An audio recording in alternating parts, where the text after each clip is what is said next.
안녕하세요. 평일의 목소리 헨리입니다. 여러분께서는 어떨 때 주로 답답함을 느끼거나 짜증이 나거나 화가 나시나요? 저 같은 경우에는 주로 사람 때문에 스트레스를 받는 경우가 많은 것 같습니다. 왜 저런 행동을 하지?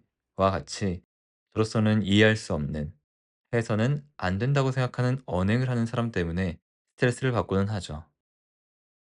그렇다면 이런 스트레스는 어떻게 해야 줄일 수 있을까요? 자기 주관으로 나의 언어를 만들어라 라는 책에 이에 대한 좋은 내용이 있어서 소개해드리고자 합니다. 예전에 소변이 마려워서 어느 상업시설에 있는 화장실에 들어갔을 때의 일이다.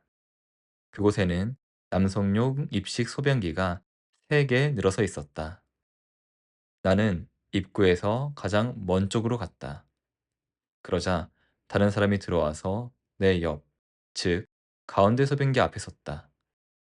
한 칸 건너서 왼쪽 끝에도 소변기가 있는데 왜 일부러 옆에 섰는지 의아했지만 볼일을 보고 그의 뒤를 지나 왼쪽 끝에 소변기를 보고 그 이유를 알았다.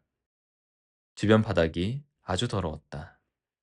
이 사람 이상하네 라는 생각에서 끝나지 말고 상대의 시선이 되어보는 것.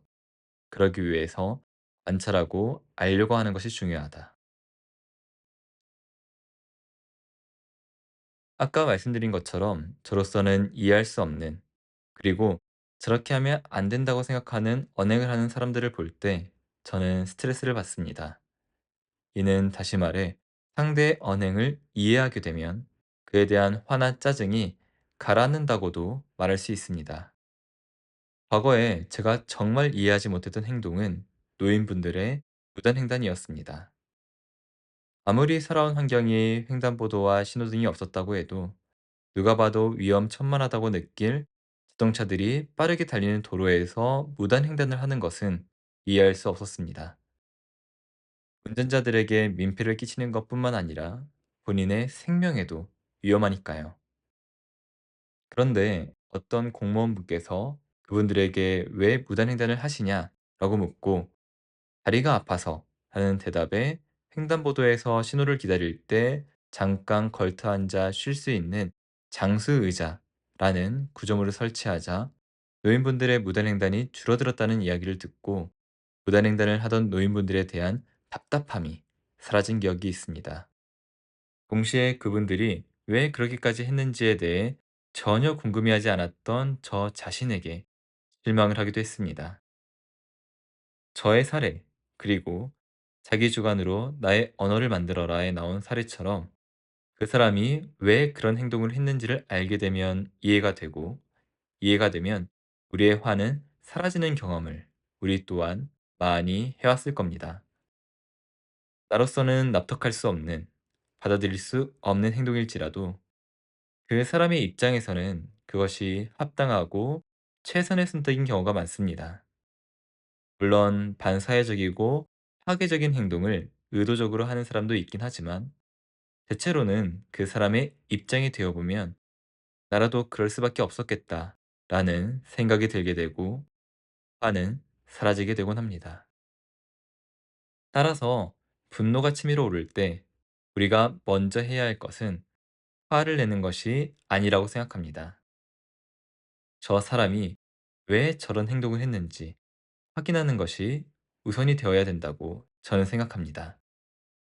화는 그 다음에 내도 늦지 않으니까요. 저는 개인적으로 이것이 우리가 가져야 할 하나의 의무라고 생각하는데요. 내가 처한 상황 속에서 가장 합리적인 최선의 선택을 해오지 않은 사람이 있을까요? 우리는 언제나 이게 가장 합리적이야, 이게 최선이야 하는 방향을 선택하지, 그렇지 않은 방향을 의도적으로 선택하진 않습니다. 그러나 우리 또한 다른 사람의 입장에서는 이해할 수 없는 행동을 해왔을 겁니다. 내 입장에서는 이해할 수 없는 행동을 한 상대도 그 사람 나름에서는 가장 합리적이고 최선의 선택을 한 것일 테니까요. 이는 우리 또한 살아오면서 만난 수많은 주변 사람들로부터 많은 이해를 받아왔다는 것을 의미한다고 생각합니다. 그러니 그러한 이해를 사회에 환원하는 것이 우리가 보여야 할 태도가 아닌가 하고 저는 생각합니다. 오늘 하루는 이해할 수 없는 행동을 하는 사람을 보았을 때 화를 내기보다 이해하려는 노력을 먼저 해보면 어떨까요? 왜 그랬는지를 알게 되면 화를 낼 필요조차 없을 테니까요. 마음에 화가 없는 삶, 이것이 평온한 삶 아닐까요? 오늘 이야기는 여기까지입니다. 오늘도 평온한 하루 보내시길 바라겠습니다. 감사합니다.